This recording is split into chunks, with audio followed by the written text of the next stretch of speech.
Bom dia a todos. Agradeço pelo enorme carinho, seja da federação, dos coordenadores do evento, o convite de estar aqui presente. Não é a primeira vez que eu os encontro, então ficam aqui os meus elogios. Eu, antes de tomar posse recentemente, nesse último concurso que foi aprovado em janeiro, dia 15 de janeiro, na Procuradoria em São Paulo, até então eu era procurador legislativo concursado federal lá em Brasília.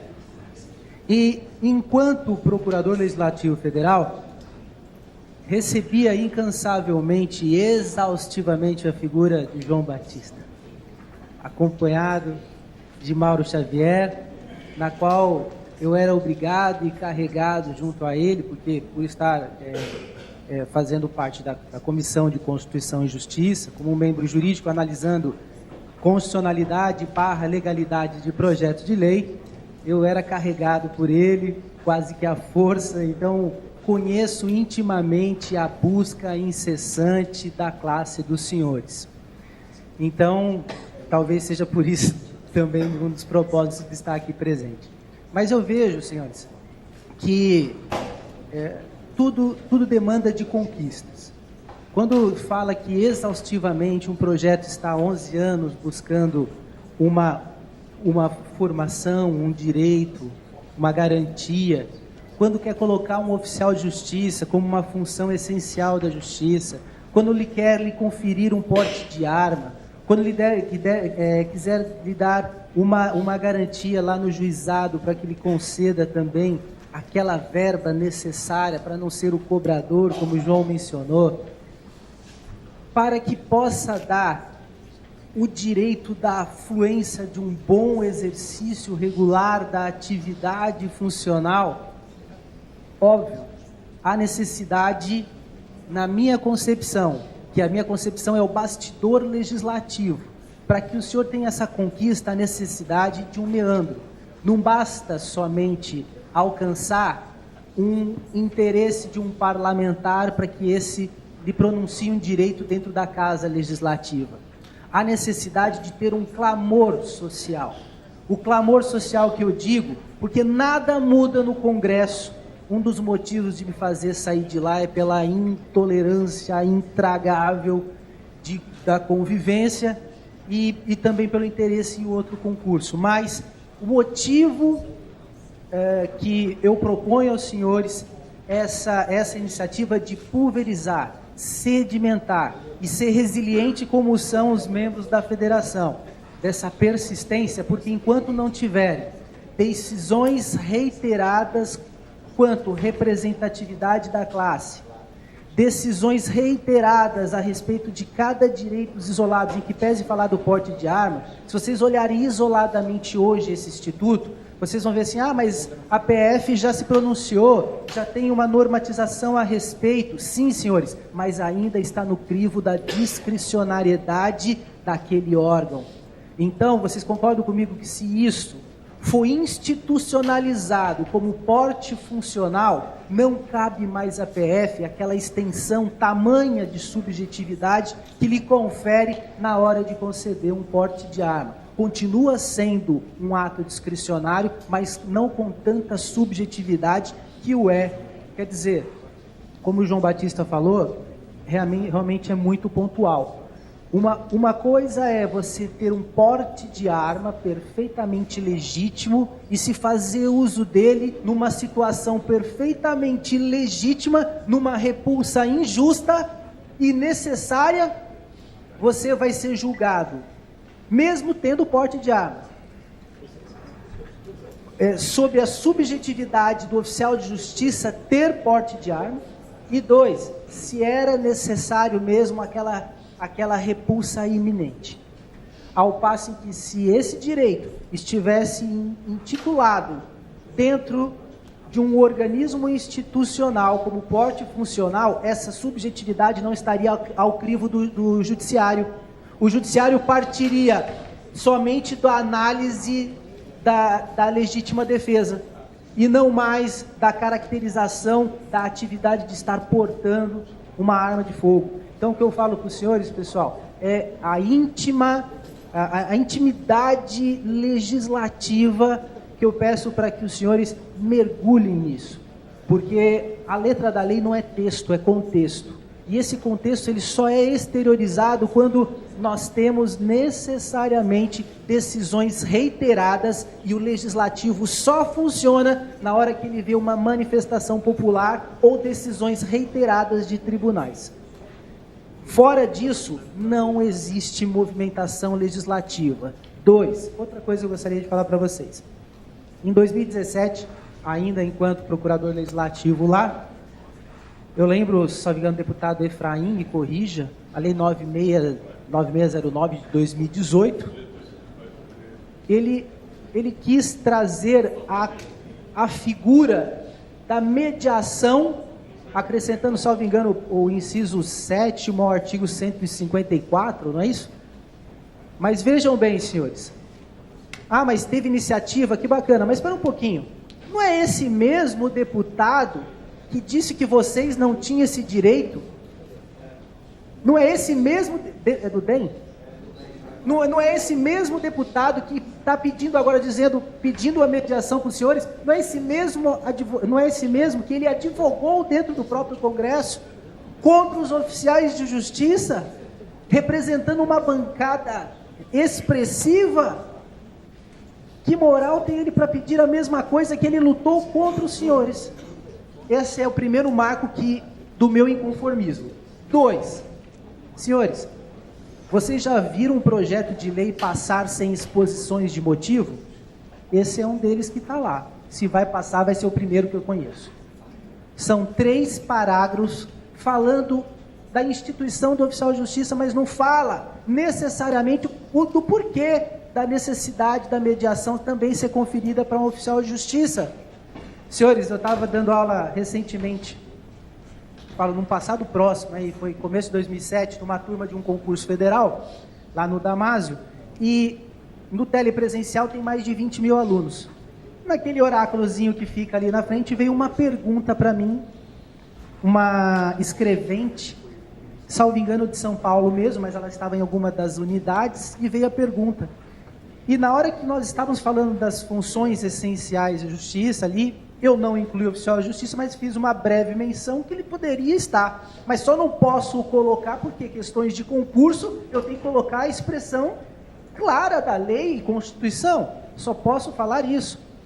Aí ela questionou que bastasse isso, por que e qual seria a minha opinião dos oficiais de justiça estarem querendo tantos direitos, inclusive agora praticamente, além de mediar, já estão querendo, da próxima vez já vão querer julgar. Qual o conselho que eu daria para ela? Eu falei assim, primeiro, o conselho para ela prestar concurso de oficial de justiça. Que se está tão bom assim, então presta concurso para oficial de justiça. Não é verdade, senhor?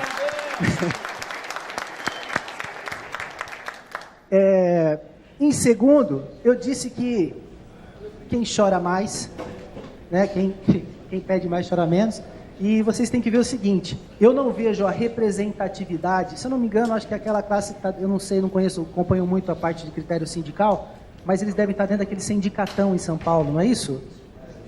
Então, a partir do momento que você aglomera demais vários segmentos, não tem como você tutelar muito e especificamente atividades de classe, né? Inclusive, recebi até uma representação no Damásio, porque eu dei uma resposta agressiva para ela. Mas, poxa, mas se ela está tão indignada que está tendo tão direito, presta outro concurso. Era essa a minha primeira objetividade. Mas, senhores, falando especificamente dessa mediação, todo mundo fala, e já exaustivamente, vocês já devem ter olhado vários critérios. Mas vocês já procuraram olhar pelo lado legislativo? Da necessidade, possibilidade, legalidade, constitucionalidade, da possibilidade do oficial de justiça ser mediador? Eu estou falando de análise inteiramente técnica, não estou falando posição pessoal, eu não estou falando de posições intimamente ligadas às expressões já lançadas em todos os meios sociais e todas as exposições que vocês já viram ao contrário. Eu penso o seguinte, quem concedeu ao oficial de justiça apenas a possibilidade de certificar o interesse numa composição? O 154, salvo engano, o quinto, o sexto, do CPC. Certo? Ele trouxe expressamente essa garantia. Agora, vocês já se perguntaram, quando vocês agora querem acrescentar o dispositivo da possibilidade de mediana da situação, acrescentar essa figura, esse verbo, no núcleo do tipo do 154? Se vocês quiserem acrescentar, vocês já viram que institucionalmente e logística legislativa vocês precisam fazer? Ninguém faz esse exercício mental legislativo constitucional. Senhores, vocês já buscaram as exposições de motivo do artigo 134, do 154? Se vocês verificarem lá por que eles não acrescentaram a função de mediação ali, existe uma justificativa, talvez lógica, para aquele momento. O Fux, ali mais ou menos em 2013, ele se pronunciou porque, não sei se vocês já sabem, já tinha a possibilidade de contemplar nesse 54 a mediação também. Ele menciona o seguinte, e quer dizer, não tivemos no Brasil inteiro alguém que falou depois dele ali dentro da comissão, falando diferente, mas ele simplesmente tocou nesse seguinte assunto. Um oficial de justiça chega para fazer uma citação, cumprir ali o longa-mandato, ele chega, ele cumpre, ele pode até ver que tem uma possibilidade ali de composição, mas imagine que aquilo não se torna frutífero porque um advogado depois não concorda no curso do processo, porque ali é uma figura que vai ser essencial dentro do processo para ratificar aquela composição. Aí o oficial de justiça teria que voltar para a casa daquela pessoa para buscar tantos bens quanto bastarem para a satisfatividade do caso. E você imagina o constrangimento do oficial de justiça chegando lá, poxa, eu estava ali como seu amigo querendo lhe franquear uma composição, agora eu estou vindo agora para ser um mártir na sua vida, lhe arrestar os bens que você tem. Senhores, eu acho que nenhum oficial de justiça foi questionado sobre esse critério de constrangimento pelo Fux. Vocês já ouviram falar? Ele teve um sentimento pessoal pelos oficiais de justiça. Pessoal, senhores. Em tese, ele estaria defendendo a classe. Falando assim, eu vou dar um ônus a mais para o oficial de justiça. Para quê? Na ideia dele, senhores, não é de cercear a atividade do oficial de justiça. E sim, não alongar a atribuição do oficial de justiça que está no campo de batalha. Fala assim, olha, você tem que ir lá brigar, você tem que arrestar e você tem que trazer uma composição. Então, foi nesse critério.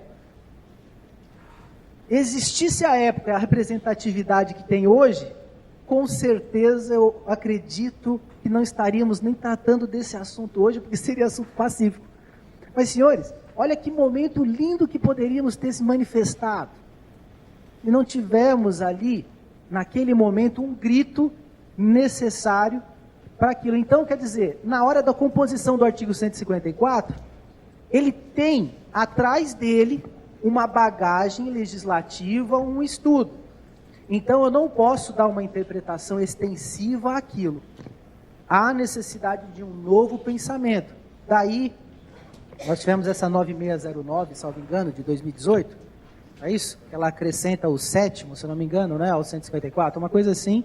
Eu lembro quando eu estava saindo, já estava quase virando o projeto, e achei até que sairia em 2017, mas saiu em 2018, não é isso? Se não me engano, o deputado Efraim. Então vejam, não vai passar, senhores, se os senhores estiverem esperando neste projeto, por quê? Os deputados de lá podem ter todos os pejorativos, adjetivos que os senhores quiserem colocar aqui, eu acrescento também mais alguns, mas burros não são. Eles vão lembrar que este mesmo Efraim foi o mesmo que lutou contra os oficiais de justiça com uma bancada, e ele não só chamou, não foi sozinho que ele fez, ele chamou e convenceu uma bancada contra a atividade dos oficiais de justiça. Me corrija se eu estiver errado, né? Eu estou falando porque isso é fato conhecido. E agora este mesmo que lhe tacou pedra, ele está lá levantando a sua bandeira. E detalhe, senhores, não está buscando com a mesma força que ele o fez contra os senhores. Agora, olha que interessante, a favor dos senhores ele vai sozinho, com um projeto falho, com iniciativa legislativa interna errada, ali, proposta de maneira errônea, sem as exposições de motivo, e ainda o vai sozinho levantando a bandeira. Agora, contra os senhores, gozado, ele chamou uma bancada inteira, né? Então, isso fica aí uma subjetividade. Mas, se vocês... Não entendi. Não, é deputado, Efraim, né? É da Paraíba. Não, salvo engano é DEM. Salvo engano é DEM. É DEM. Isso. Então, veja, para que a gente tivesse que fundamentar isso, eu acredito na possibilidade, na legalidade e da necessidade da inserção da mediação no corpo do artigo 154. Mas para isso que o faça de maneira legítima, sabe por quê? Porque na primeira oportunidade que for discutida a constitucionalidade da iniciativa do projeto de lei, olha, o conteúdo da lei está certo. O conteúdo da lei está certo. Mas o meio pelo qual vocês expuseram isso como projeto de lei, a iniciativa está errada. Então, não existe a menor possibilidade. Teria a possibilidade de ser, primeiro, qual foi o fundamento da emenda constitucional 45? Trazer celeridade e economia processual.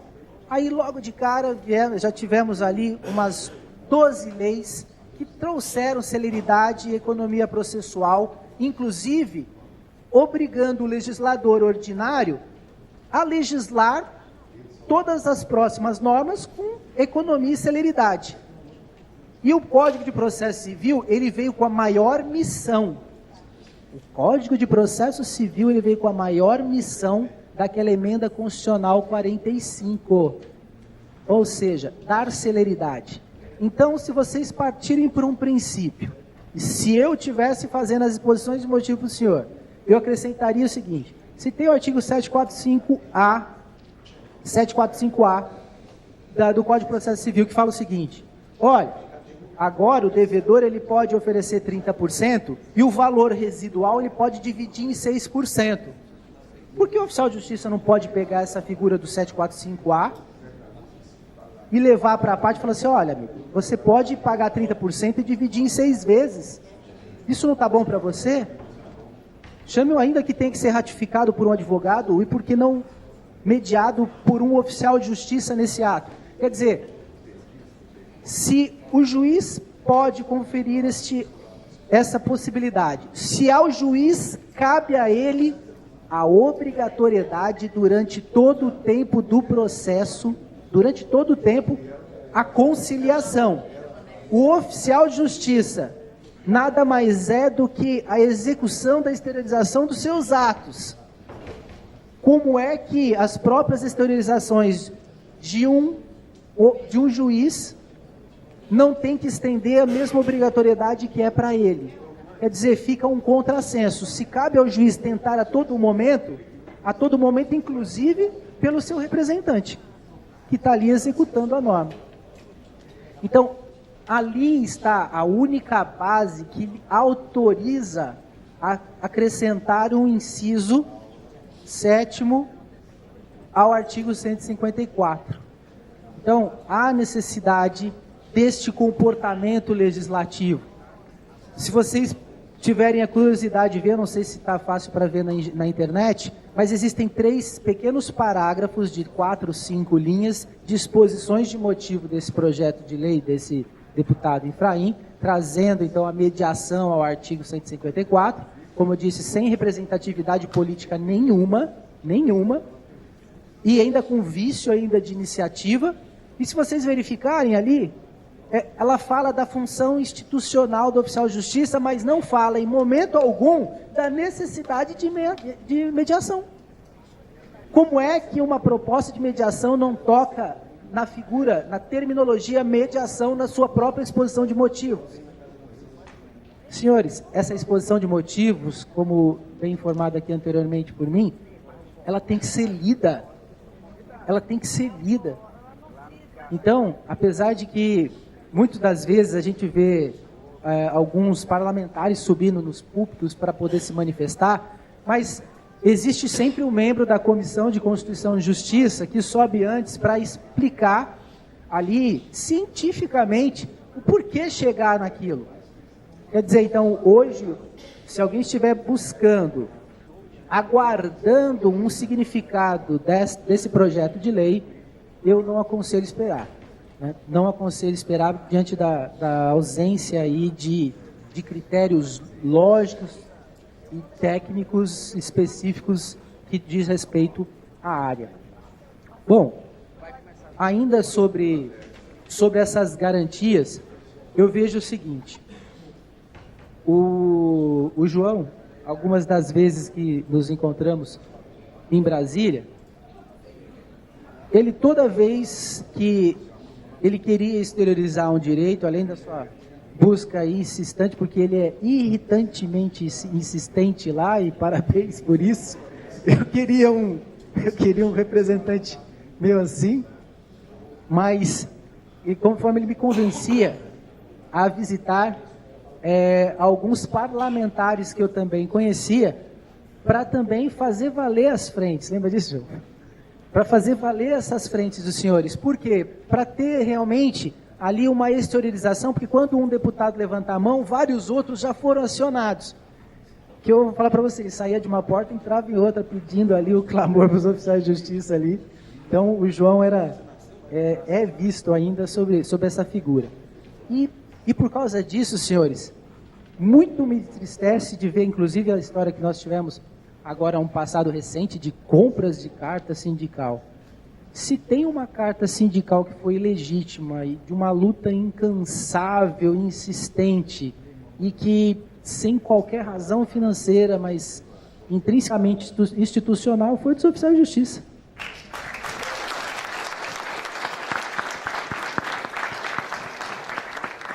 Eu não consegui olhar em todas as outras, inclusive eu fui no Ministério uma vez com eles, eu não consegui achar durante um ano todas as outras concedidas que tiveram realmente a necessidade daquela concessão da forma como foi para a classe dos oficiais de justiça. Porque você vê que as outras têm critério, a noção ali política, partidária, representatividade de classes com uma certa distorção do propósito próprio, estatutário.